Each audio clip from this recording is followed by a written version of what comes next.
Alors, mesdames, mesdemoiselles et messieurs, chers camarades et tous les abonnés sur Martino Officiel, bonsoir une fois de plus et bienvenue.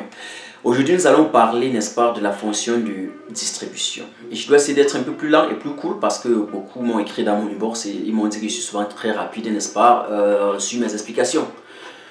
Alors, après toutes les activités d'achat et d'approvisionnement en matières premières stratégiques, après les achats et l'approvisionnement en matériel et produits destinés à la production et après leur transformation à travers le processus de fabrication et de production, vient ou intervient enfin une autre phase, c'est bel et bien la distribution.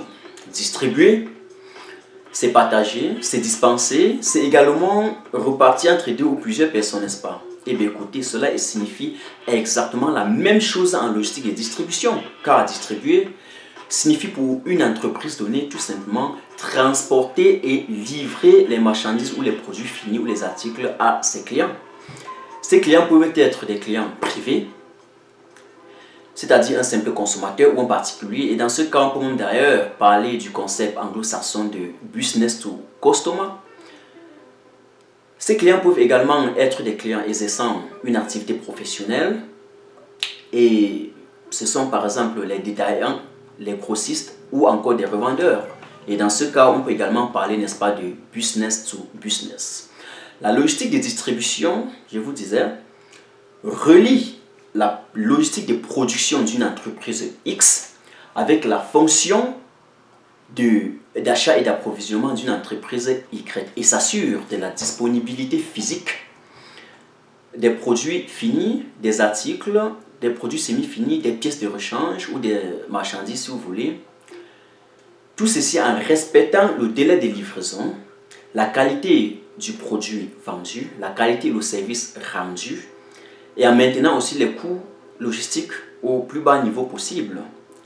Parce que les exigences de la clientèle concernant la logistique de distribution sont multiples, nombreuses, complexes et je dirais même perplexes, mais cette complexité et perplexité peut être rapidement remontée en établissant une bonne liaison de communication avec les clients afin de comprendre leurs aspirations. C'est un peu ça.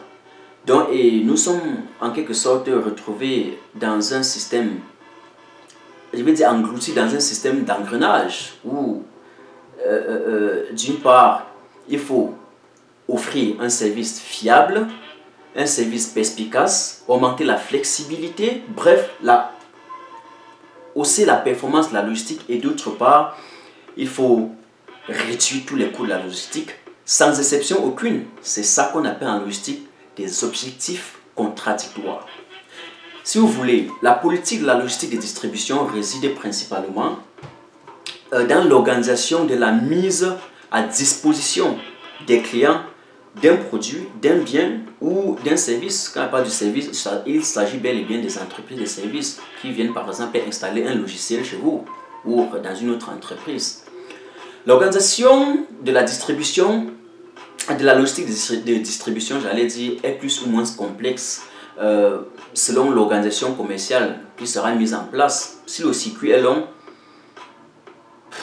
eh bien, comprenez, là, il y aura plus de complexité. Mais si le circuit est court et direct, il y aura aussi moins de complexité, n'est-ce pas? Il y aura moins de complexité dans l'organisation de l'acheminement de la marchandise, si vous voulez.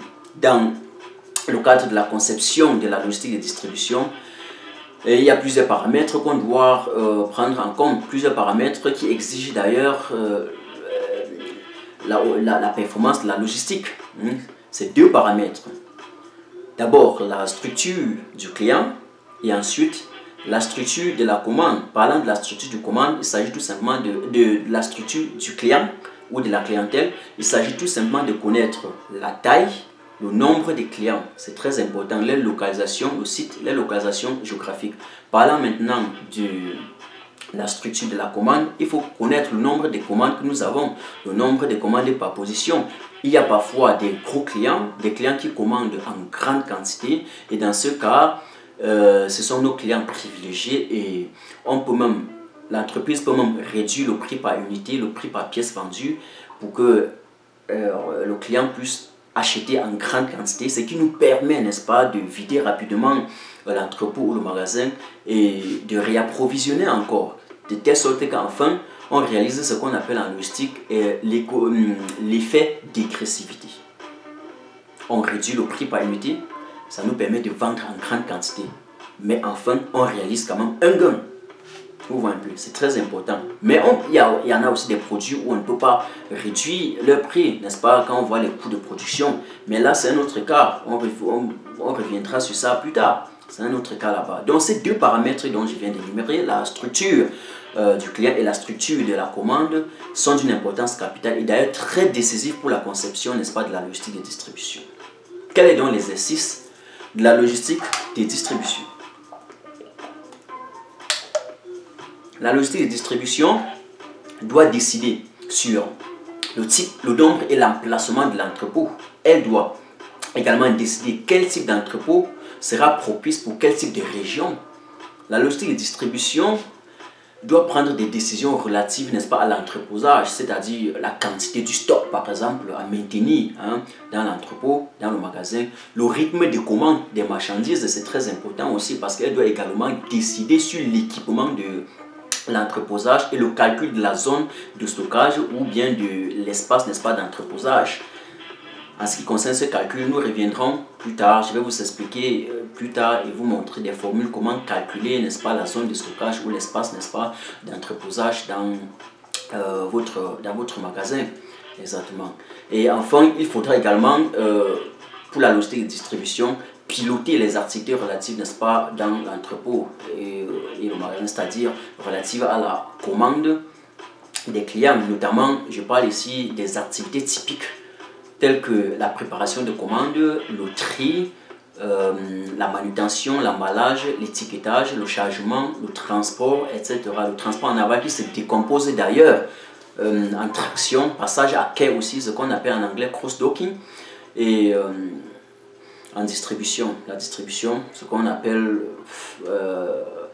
le transport du dernier kilomètre, un truc comme ça.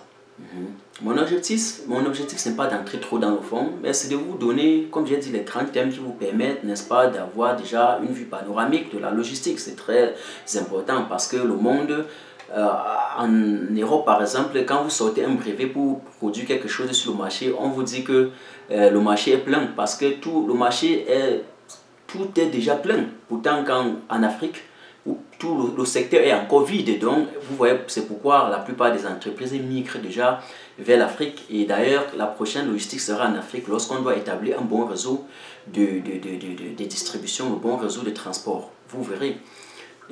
Donc, c'est un peu ça. Concernant en tout cas la logistique de distribution, je dois consacrer encore un très grand chapitre sur ce concept parce que c'est très important. Justement, surtout dans la conception du réseau de transport, comme je venais de dire, la réalisation la localisation géographique d'un site ou des clients, la conception, n'est-ce pas, d'une plateforme de distribution, par exemple. Donc, c'est en quelque sorte ça, ce qu'on appelle la logistique de distribution.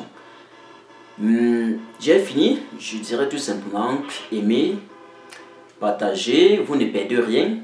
La prochaine fois, je vais vous parler un peu très rapidement de la reverse logistique, la logistique de retour, la gestion de retour. C'est la dernière phase. Et après ça, nous allons attaquer avec d'autres fonctions, d'autres activités et d'autres aspects de la logistique. Passez un très bon dimanche. Je vous aime.